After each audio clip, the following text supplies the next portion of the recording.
Lindsay Ell, thanks so much for being a part of the Working Songwriter Podcast. You hail originally from Alberta, which for Americans who are listeners now who haven't been there before, they might not know there's like a very big kinship culturally between Alberta and I'd say rural America. After all the time you spent in America, would you agree with that assessment to a certain degree? For sure. Yeah. I think coming from Calgary, growing up there as a little girl and then coming to the States, and I've been living down here for 12 years, so it feels like home. But I remember the first time, especially, getting off the plane in Nashville, I just felt like I was home instantly. There was this Yeah.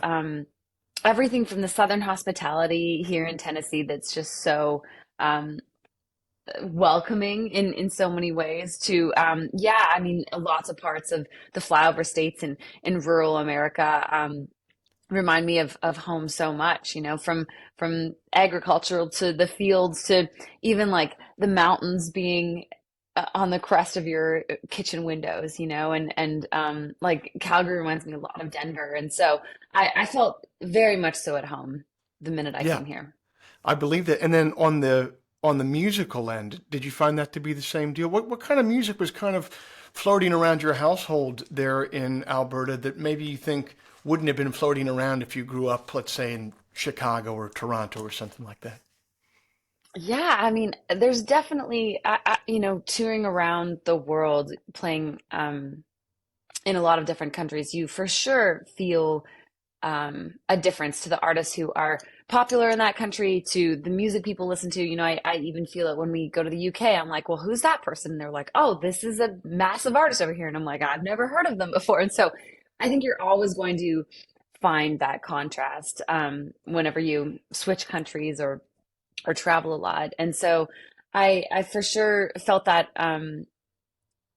a lot growing up listening to, I learned to play guitar listening to bluegrass and like I started playing classical piano and then started learning bluegrass, and I was super into Tommy Emmanuel, this guitarist from Australia. Um, and then, fell in love with Shania Twain ever since I was a little girl. Now, of course, Shania became this like massive international artist. But I was like OG Shania fan, baby, like from day one. And so I think you definitely feel the overlap with certain artists, but I think from a musical standpoint, I was raised from a world of, really honing my skills on guitar, and I definitely think that was a benefit from growing up in Alberta. In a world that is now so culturally ubiquitous, a person who's famous in one place is famous everywhere else. I do love that idea you were talking about going to Europe, and there's still people in the UK who are like regionally famous there, like a favorite son or a favorite daughter. I think when I think of Alberta, favorite son or favorite daughter, I would think of like, is it Ian Tyson from Yeah, Alberta? very Is it? good, very good. I love. I just wonder how much of that we're going to have going forward in the world of just the favorite son or favorite daughter from that area that is just like the regional musical cultural hero. Yeah, it's interesting, as the day and age of TikTok and all of these things kind of are birthing new stars and creating artists from just different landscapes. It's going to be interesting to see how much we hold on to like the culture of legendary artists, like Ian Tyson, and the list could go on and on Yeah. from regardless of where you're from. But I sure hope so. I think that when you look at um, an artist catalog like Ian's or like Katie Lang or something like that, you learn so much. You learn to a different level compared to just listening to contemporary music, listening to the music that I grew up on and then listening to the music that inspired them, to the music that inspired them. It's like you're getting closer to listening to the inspiration from the source of it. And so it's hopefully a part of the art that doesn't get lost. There's not a ton of kids even now, but certainly back in the day, who would have found their way into music through bluegrass. I mean, it's kind of like by definition, like kind of an anachronistic type of music. So What do you think it was about your personality or your character as a kid that drew you to that kind of unusual door into, a love for music? I think I was always just wanting to explore new things. I was very curious growing up, and um, I grew up in a really musical family. So my mom played piano. My brother and I started learning piano when we were both 6 years old, and then my dad played guitar and pretty much everything with strings on it. And my grandpa built fiddles, and so I just had a lot of instruments around the house all the time. And when I was 8 years old, he put the first guitar I ever held in my hands and showed me the interlick to Stairway to Heaven, and I was like, this is cool. This is awesome.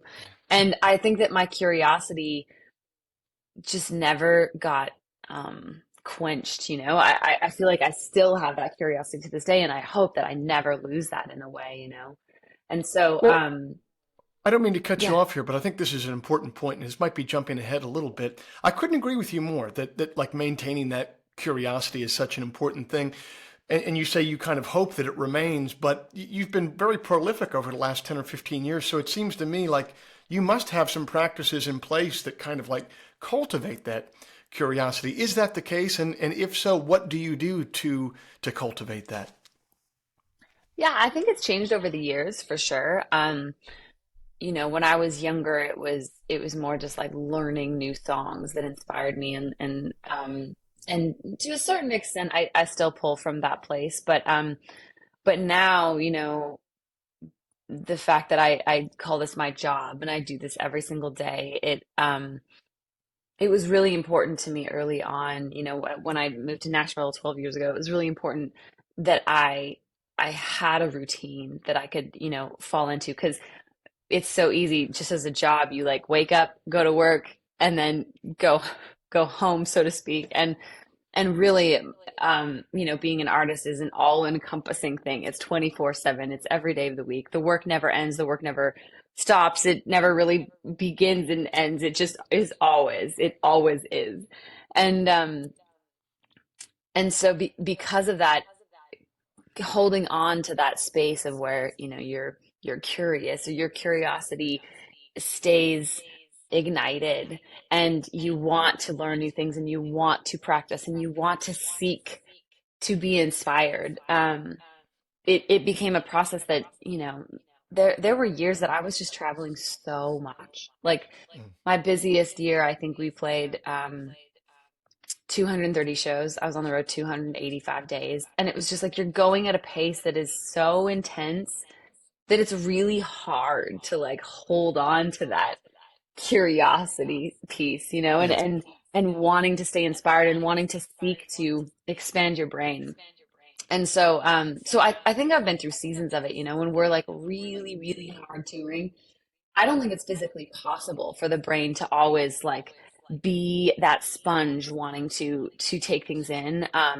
So I think now I look to it more as seasons. I have seasons where Yeah. I'm like super into figuring out what my next project is going to look like, figuring out what it needs to say, listening to a lot of music, writing a lot, journaling a lot. And then I have seasons where I'm on the road zigzagging around the world, and I barely have the energy to, pack a suitcase and throw in clean clothes and take out dirty clothes, and you just Yeah. kind of live, you survive. And um, so yeah, I have started to become really regimented of, putting together like I will write when I'm home. I will try to write every day, and I Mhm. will try to practice every day, even if it's, a little bit of time. But without those regimented rules, it's life just is so busy, and it gets away from you. And I feel like sometimes the seasons of when I've been on the road,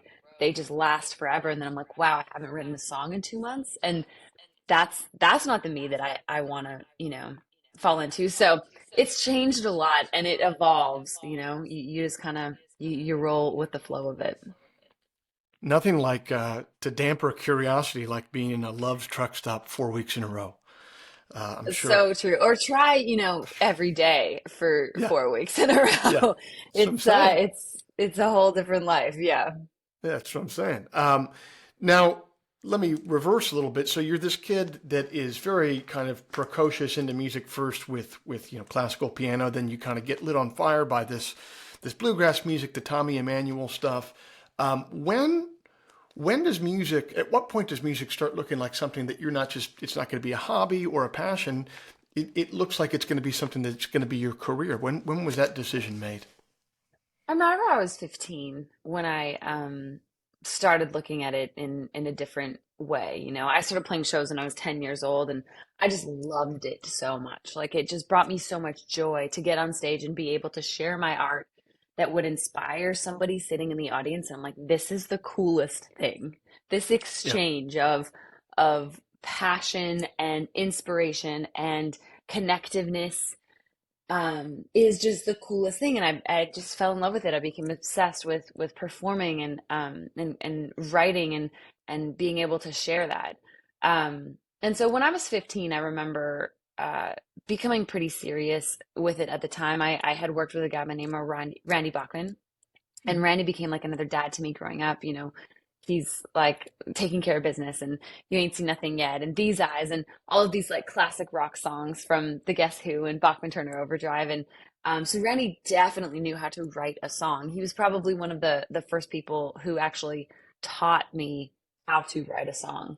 mm, And that's when I really started working with Randy. He was introducing me to, Gibson guitars and a few people in the music industry up in Canada, to kind of get me going. He was the one who discovered me and became like another dad to me growing up. And so I think from that point forward, I was like, oh, you can do this. Like, yeah. I could actually do this as a job. And so from 15 on, I just haven't looked back. What were some of, like, just on a granular and nuts and bolts level, what were some of the lessons that you were learning about songwriting from Randy Bachman at the time? I remember Randy was always very much so about the story. And, Mm, from a young age, I obviously loved country music. Shania was my idol, but I also listened to a lot of jazz and rock, and Randy was the one who would sit in his studio and play all these jazz chords up and down the neck, and I'd just sit there and be like, what is that? That's so yeah, cool.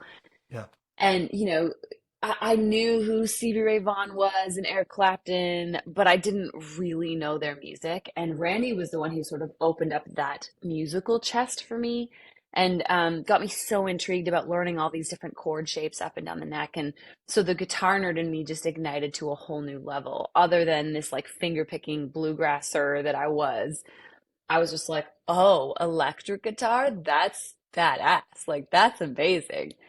yeah, And so he definitely ignited that in me. But as far as songwriting, he definitely taught me a song should say something. A song should be about a story. If you look back at Randy's catalog, his whole catalog is about songs that tell stories. He's had tours that are called Every Song Tells a Story because that's what he's about.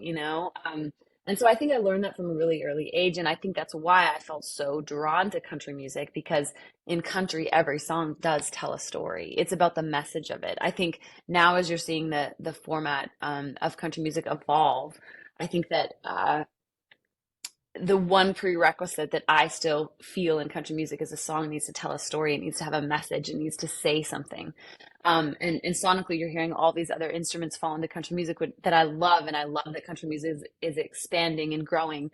But I think every song in country music still falls down to that point: is it still has a message, it still says something.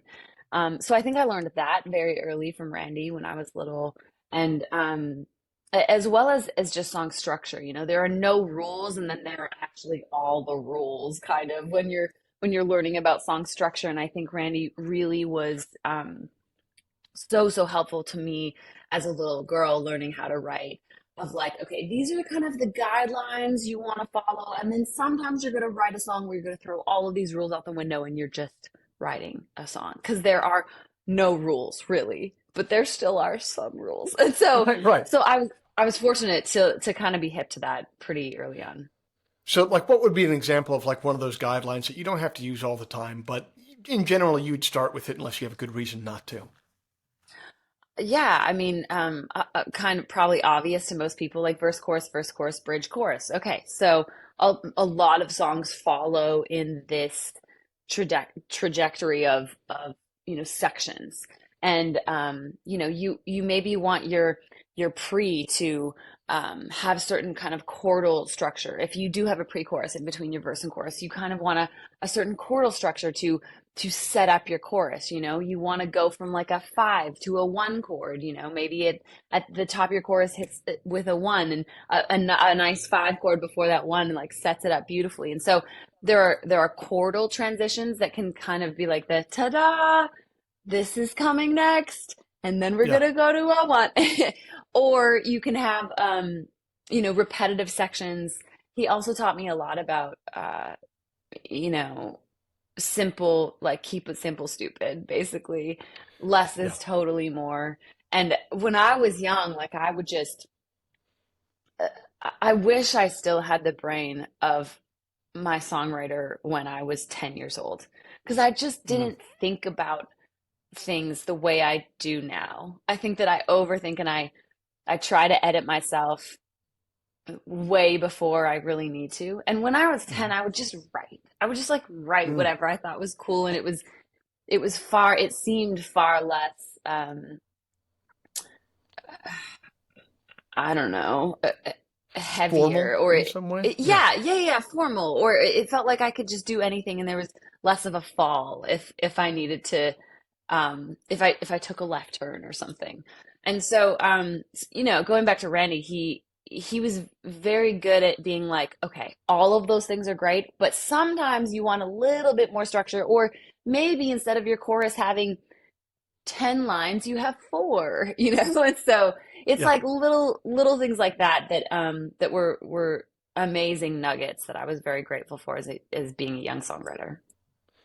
Hearing you reference that desire to almost in a way want to be that 10-year-old songwriter again, I don't know if you've ever had this experience, but I've had something like this where I'll look back and I'll think about a song that I maybe in some ways composed when I was very young, and I'll think about it and I'll realize that there was no actual formal time of actually writing it. I would be walking to a friend's house, or I'd be bored. I didn't have an iPhone at Hmm. the time, you know what I mean? Hmm. And I would have been composing it in my head. But the key was, and I think this is what you're talking about here. The key was, I didn't. I had no paradigm for even calling it writing. I didn't think that I was writing. In a way, my brain and my spirit was just sort of was doing something that was like pre-intellectual. It wasn't intellectual in any way, you know. Totally. Yeah, it's Um, the brain of a young creative, of a kid, is so rich, and it's able to absorb so much, and just be so free. And then it's like, as we become adults, we put all these like rules and boundaries and guidelines and fences around creativity that should be this like ebb and flow, like open thing. And so it's a really good you know mind space and headspace to explore of, okay, what if I did create from a childlike place?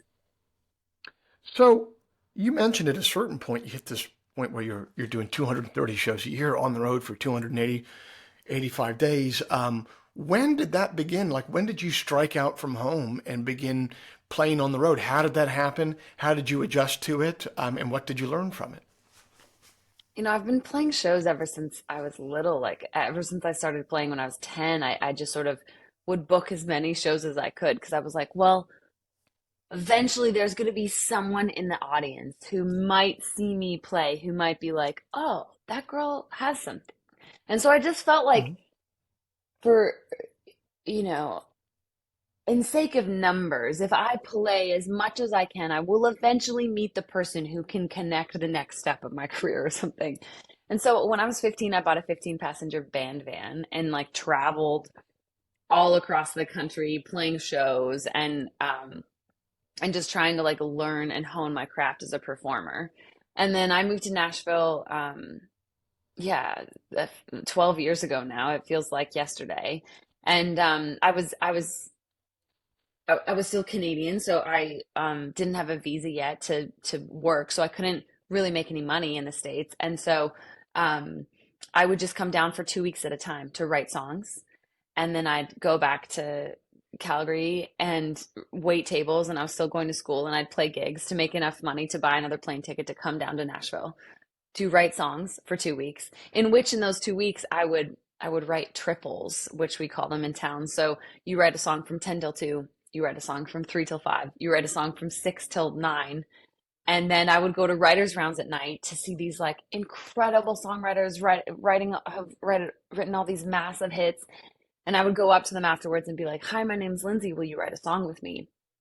And I just wanted to meet people because at that time I was young, and I was brand new to town, and I knew nobody. I knew like one person's name on a piece of paper when I came to town for the first time. And um, so I would do that for 2 weeks, write triples every single day.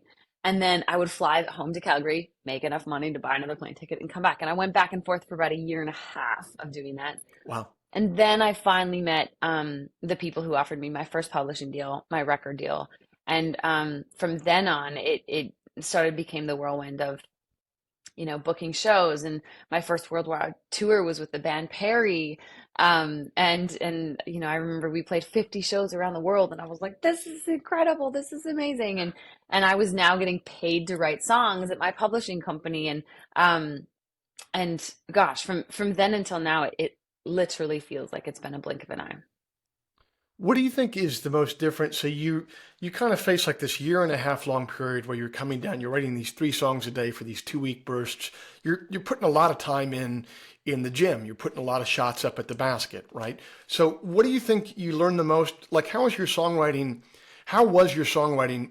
most altered afterwards from before? There was a horrible way to phrase the question. Speak, Joe. No, no, no, I How, got you. yeah. I think that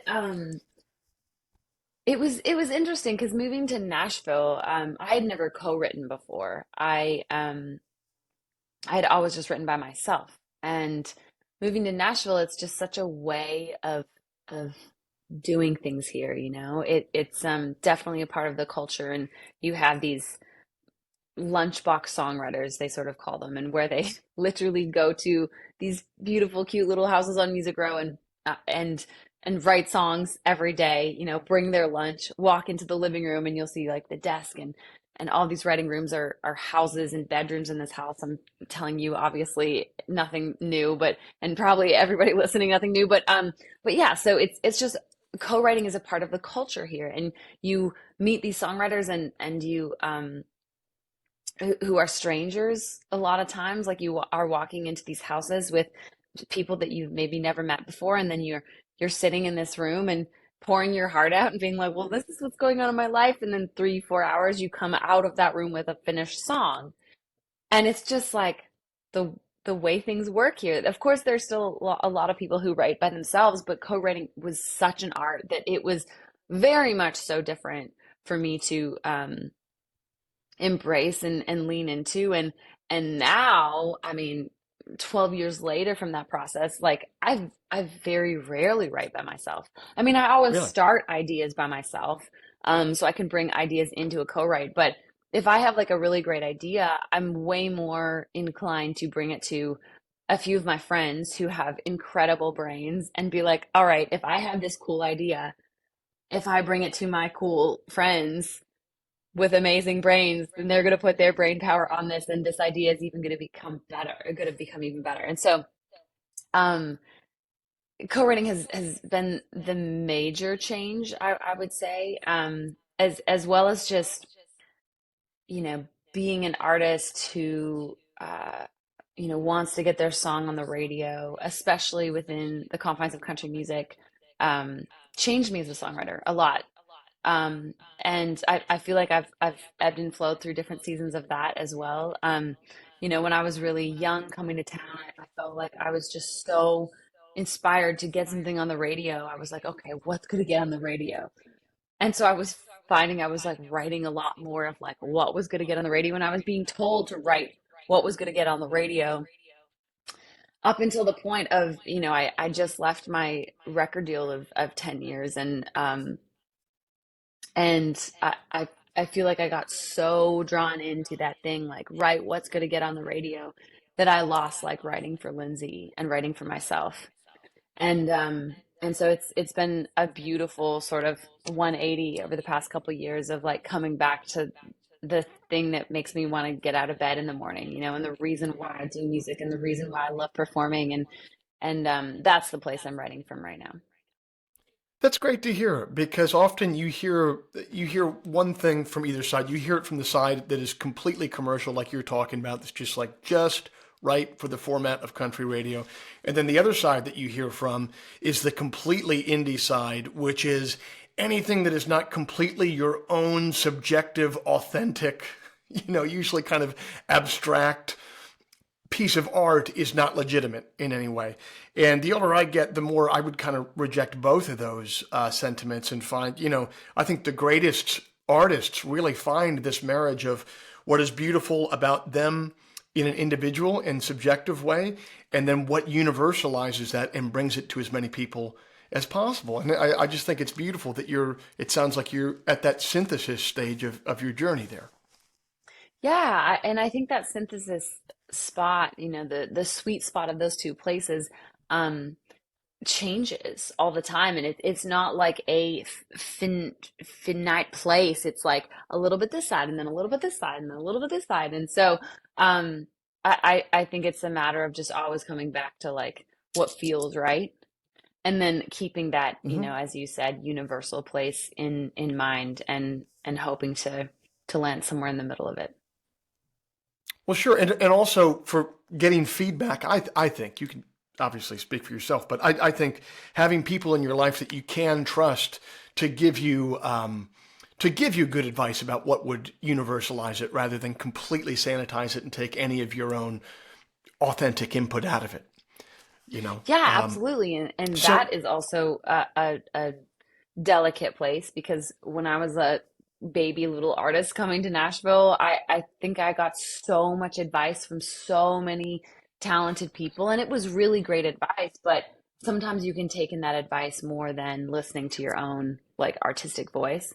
And I will say like your own artistic voice is always number one. It's always key. I feel like audiences they can hear it. They can really hear when an artist is marching to the beat of their own drummer, and that's what they want at the end of the day. They can tell when someone's kind of has been like workshopped by like a corporate, what do they call it when they like an audience survey group? Like people For don't sure. they don't go towards that. Yeah, Um, absolutely. you have a really you have a huge slate ahead of you for the rest of the year. You're heading out on tours with Darius Rucker, your hero, Shania Twain. You're on Canada's Got Talent. You have a lot on your plate, and you mentioned earlier that in your view, being an artist is like this all-consuming, all-day, 24/7, 7 days a week type pursuit. How do you, as a person, um, how do you steel yourself for such an intense job, and do you find yourself having to take time to to maybe step away so it's not all music, not all art all the time, and for some more like a personal edification? Yeah, I think it's a balance that I'm still really learning right now, I'm such a workaholic and I love my job so much that yeah, there's just been seasons where that's just what it takes. It takes full on like you kind of are very unbalanced, and then there are seasons where you're able to be a human a lot more. And I think the artists who I look up to and the songwriters that I look up to um are much better at the balance of that than I am. And so that's something that I'm like learning in tow as we speak every day, and trying to put it in my life. And it's kind of counterintuitive because you would think, well, the harder you work, the more successful you're going to get. And yet, as a writer, like you can just write so much and burn out so much that then you're working all the time and you have nothing to write about anymore because you're just Yeah. working all the time. And so there's like also this happy medium of living enough life so you actually have things to write about. Yeah, you always know the band has been on the road too long when they come out with their album and the album is about tour. And you're like, man, you know what, guys? let's all take a break Totally. and go on vacation or get our hearts broken or both because no one wants to hear the song about loading out from a nightclub. That is so true. Um, well, listen, Lindsay, thanks so much for being a part of the Working Songwriter, and we wish you the very best down the line. Oh my gosh, thank you so much for having me, Joe. It's so great to talk to you. Thank you.